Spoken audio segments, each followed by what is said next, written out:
Hey, it's a French student here, back with another video regarding SQL, where I will be using PostgreSQL and pgadmin 4.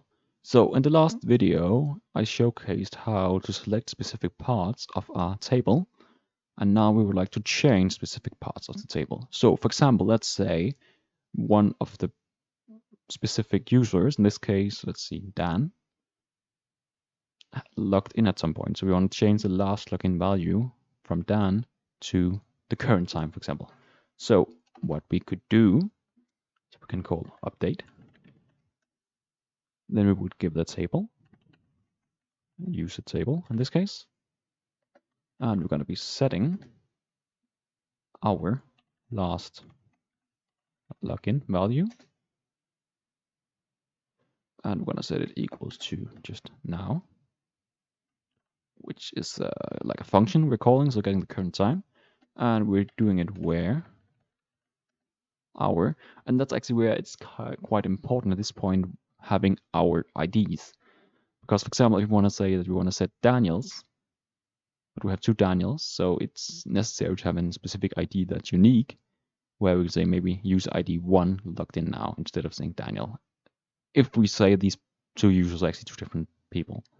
But let's just set the table where, let's just use Dan, for example, first, where Dan, no, not where Dan, where name is equal to Dan. So now when we run this, create an update, and if we again then look at all the data,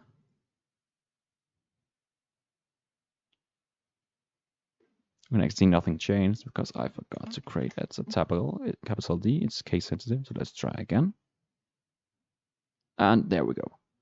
And as you might actually see, we actually changed because we added something to Dan. It actually ended being the last part of our table, but it actually doesn't matter because the rows can be technically randomly placed. And that's actually also why we need to create like a user ID to have them uniquely, because the number out here, the row number, doesn't really matter at all, actually. It's only the data that matters. So now, just as I mentioned before, if we want to update, for example, the user with ID 1, instead of saying where name equal 1, we might just simply say where user ID equals 1. And you should notice that when name equals Dan, that's a string, because it's a varchar, var, but ID is just an integer, so we're not using the quotation marks, single quotation marks.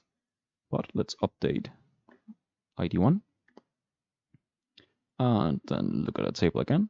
And now Daniel with ID 1 have been changed for the last login. And by doing this, we simply change whatever we want. We can change the age, the name they created on the last login.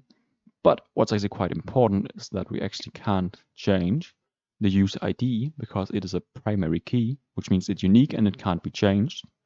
Would also kind of make sense because Daniel is specifically defined by the user ID. So it wouldn't make too much sense to change the ID. And that's also why we shouldn't, for example, make the name or a username in modern applications the primary key, because you might actually want to change those. So that's very simply how to update our tables. So if you enjoyed this video, please leave a like and subscribe, and I wish you all a wonderful